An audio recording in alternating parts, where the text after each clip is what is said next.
The rain fell like judgment that night, steady and indifferent, washing the filth from the underbelly of the city, where forgotten men sleep in cardboard kingdoms. Among them sat Ethan Vale, his beard coarse with time, his eyes fixed on nothing but the rhythm of the storm.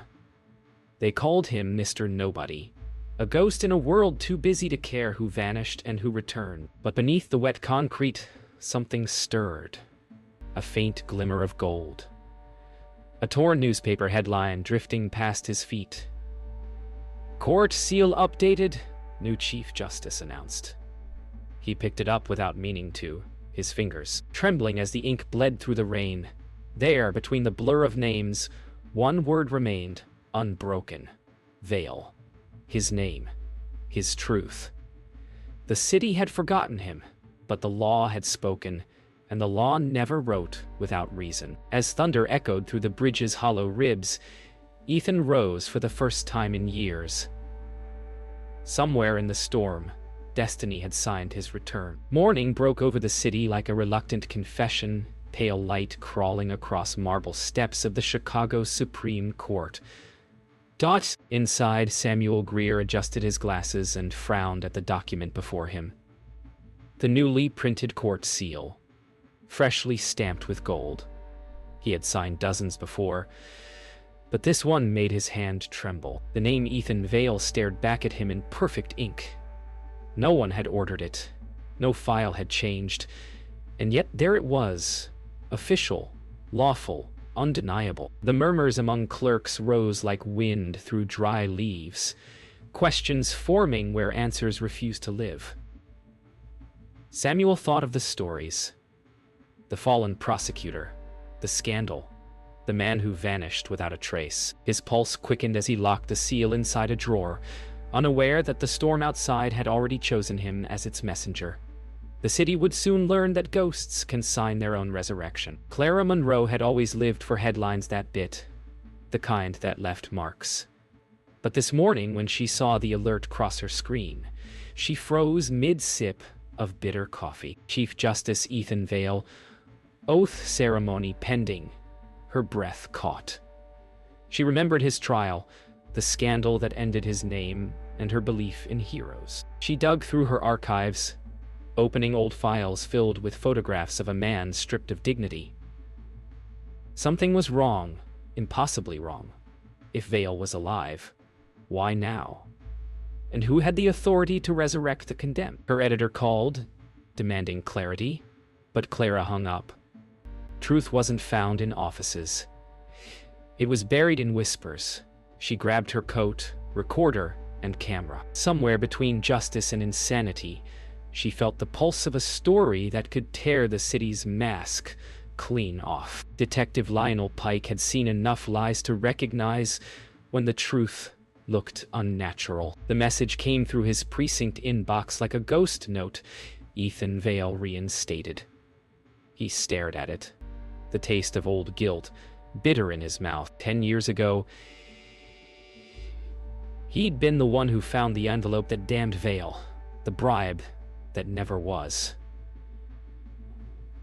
And yet, when the scandal broke, Lionel stayed silent.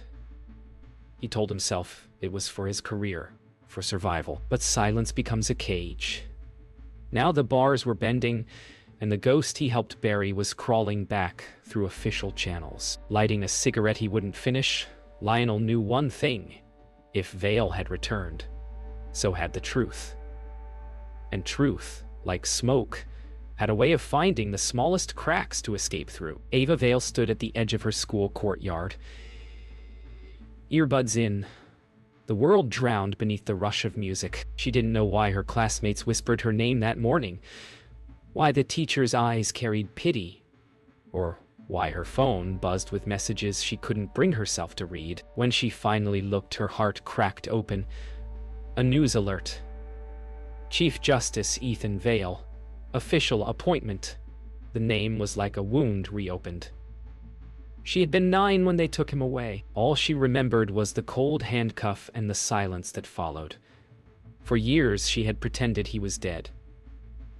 But now his name sat on every screen, every whisper. Somewhere in that rain-soaked city, her father was alive, and justice, whatever that meant, was coming for them both. The courthouse loomed like a cathedral of forgotten sins, its pillars veined with age and arrogance. Ethan stood across the street, hood drawn low, watching the marble facade that once defined him. Every stone whispered fragments of memory, the verdicts, the betrayals, the applause that turned to silence. Inside those walls, his name had been erased. Now it had returned as law itself. A janitor paused at the steps, staring at him curiously, sensing something familiar in the stillness of the man who did not belong. Ethan's fingers tightened around the newspaper folded in his coat pocket. His pulse beat to the rhythm of distant gavel strikes echoing in his skull. The city's machinery of justice was turning again.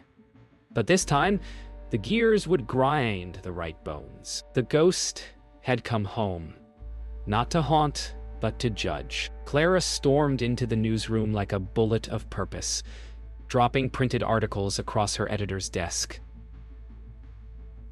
"Vale's alive," she said. Her editor, Martin Ross, raised an eyebrow, unimpressed. "Then bring me proof." Dead men don't file legal paperwork.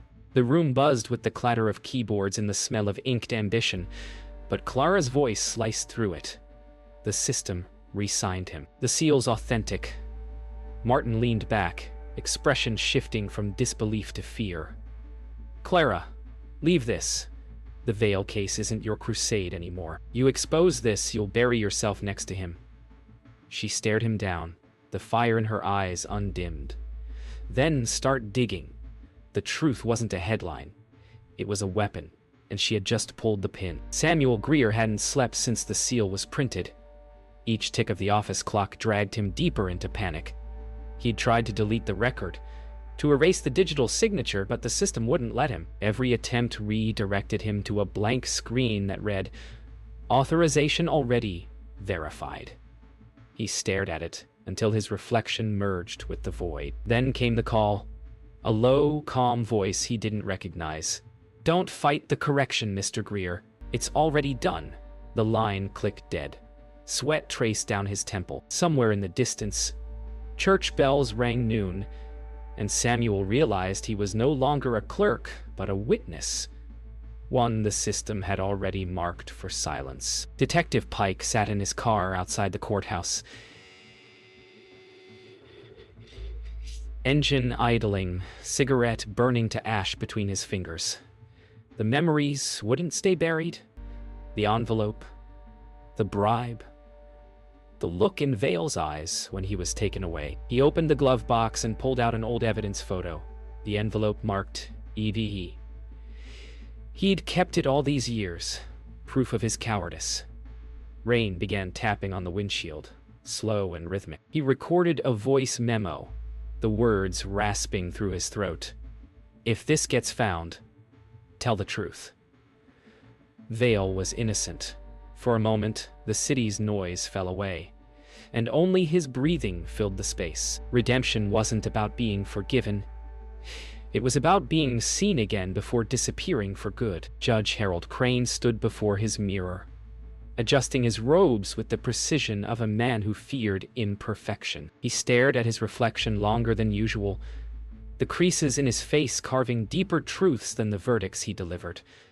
The news of Vale's appointment had reached him hours ago, but he hadn't spoken a word. How could he? The dead don't sign court orders, and yet the system had placed a ghost above him. Crane's fingers trembled as he traced the golden emblem on his lapel. The same emblem now bearing Vale's name. His reflection seemed to smirk back, whispering all the things he'd done to bury that man. For the first time in decades, he couldn't tell if he was looking at himself or his sins staring back. The records office smelled of ink and ghosts.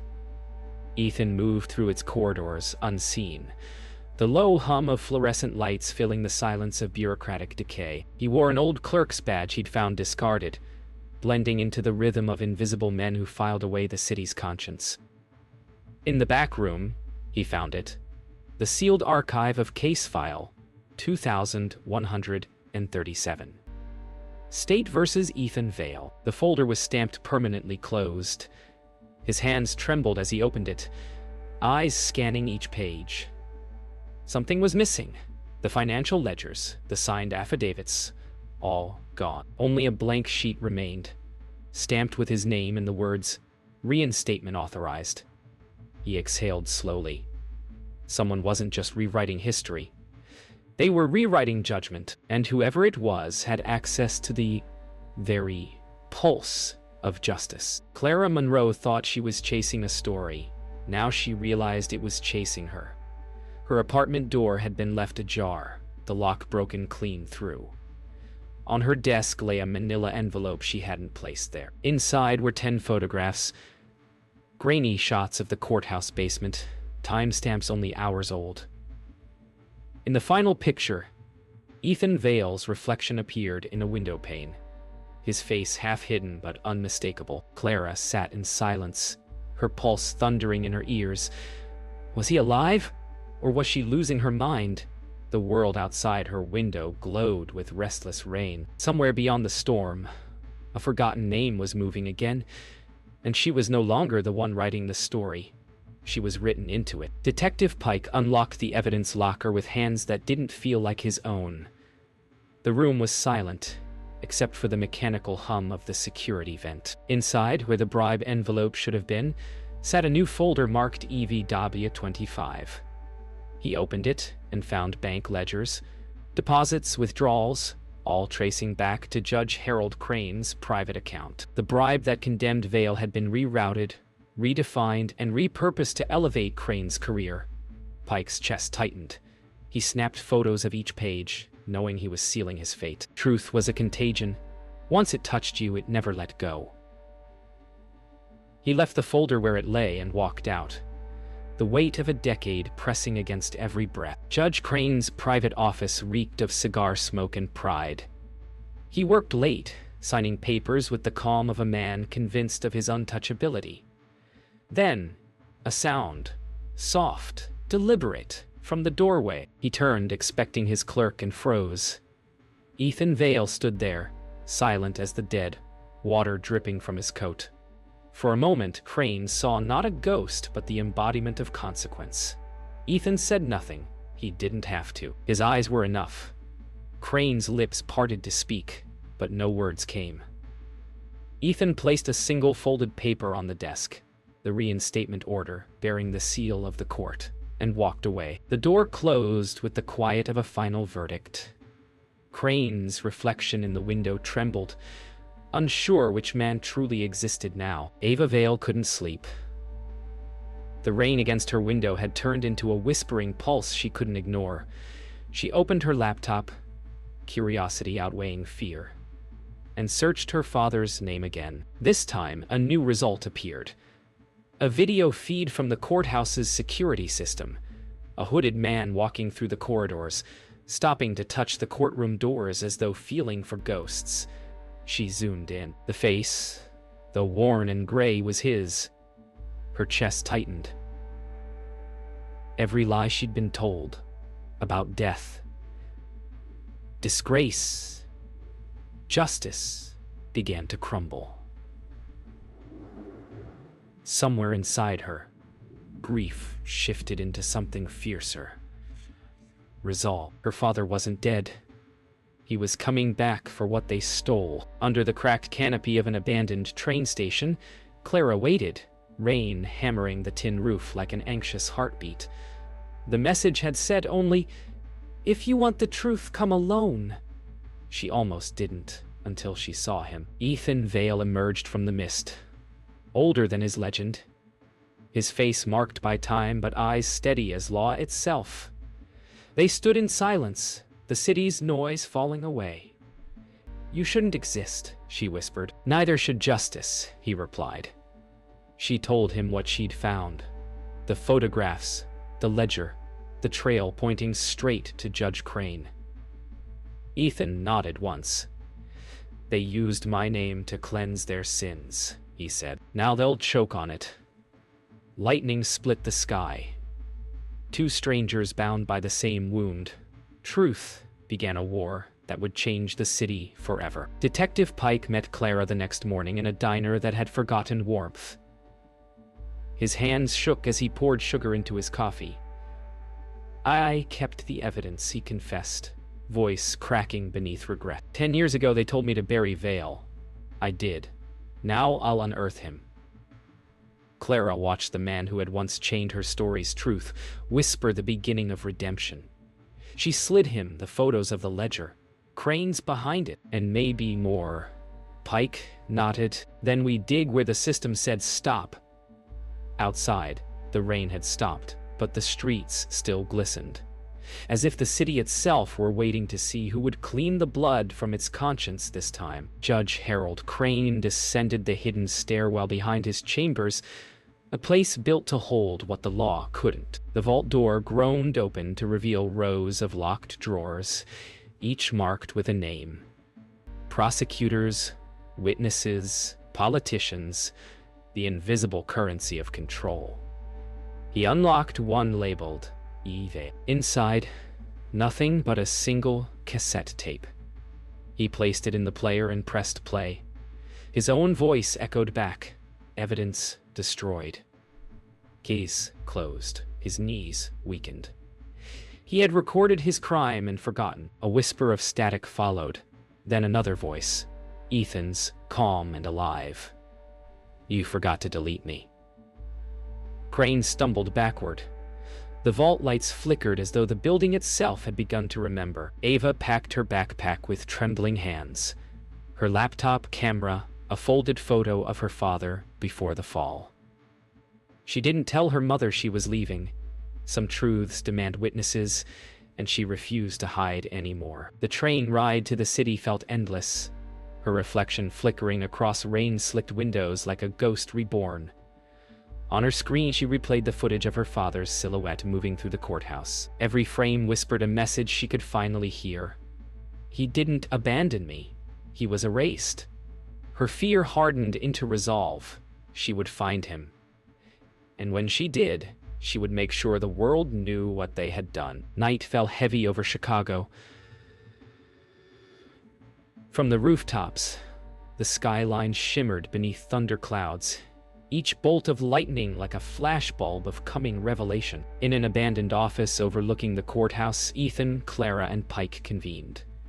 The evidence sprawled across the table. The ledger, the photographs, the recording from Crane's vault. The walls creaked under the weight of the truth. "We go public," Clara said. "No," Ethan replied. "We go to court." Pike frowned. "We go to court. You'll never make it to trial." Ethan looked out the window toward the courthouse dome, rain dripping down the glass. "Then we'll make the city the courtroom."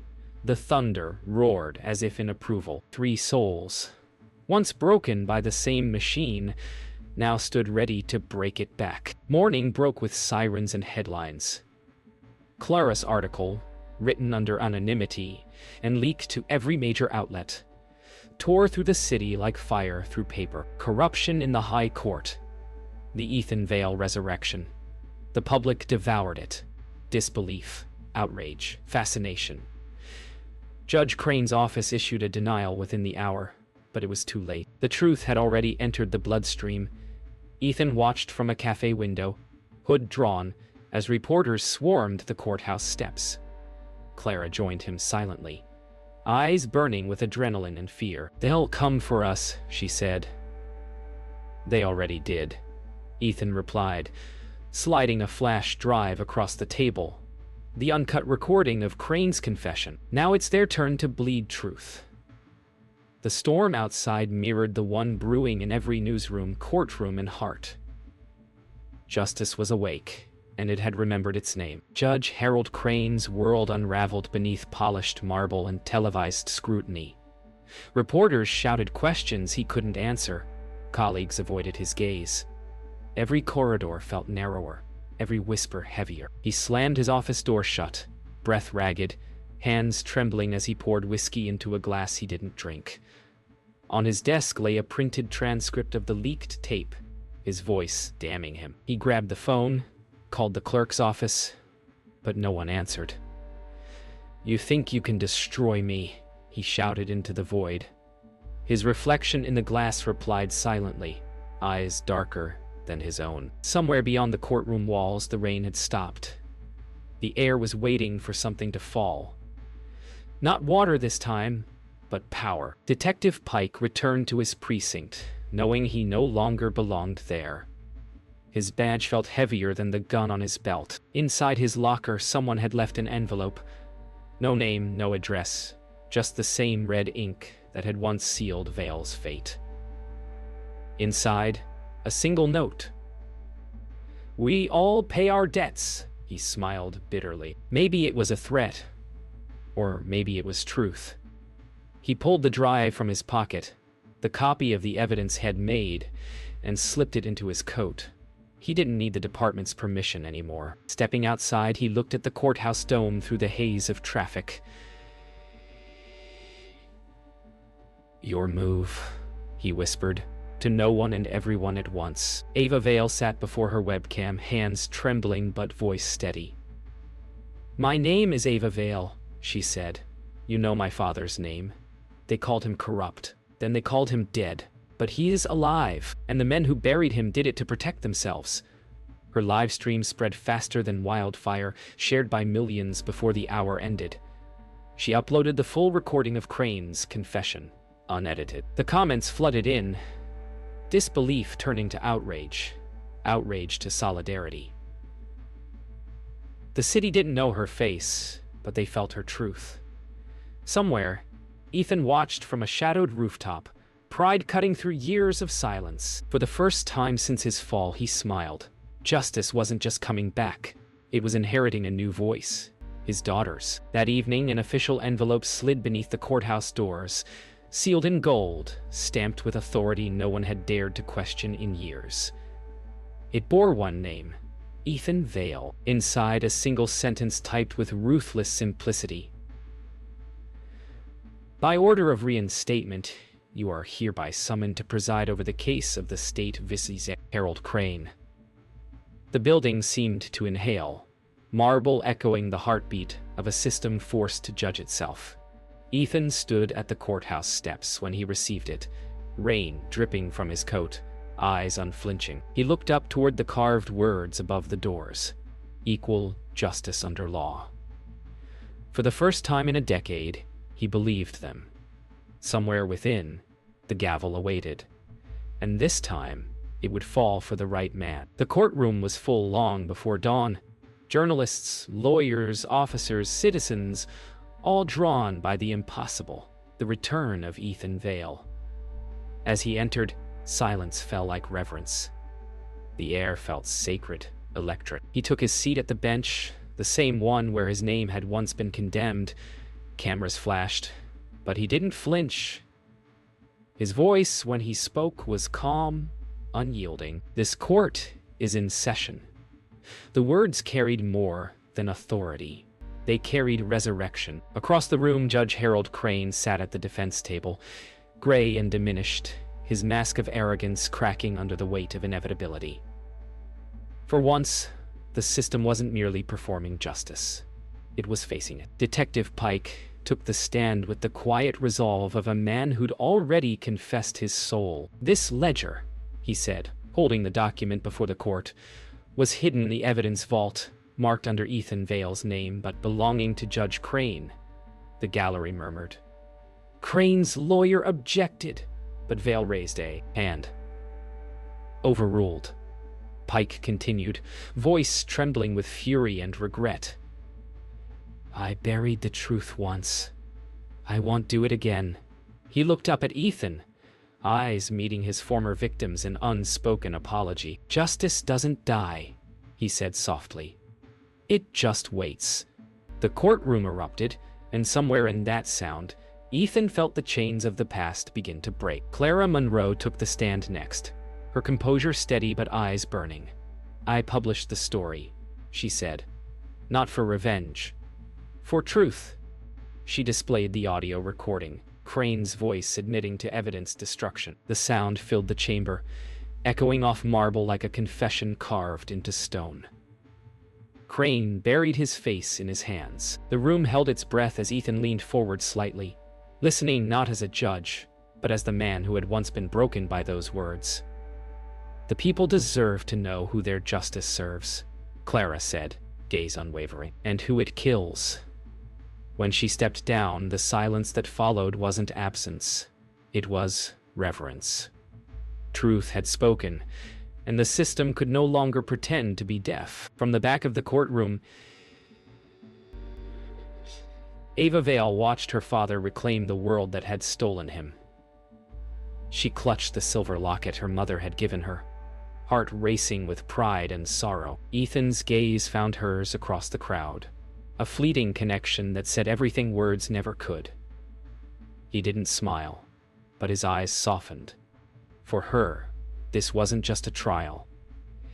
It was a rebirth. The sins of the past, the silence, the shame, all laid bare beneath the light.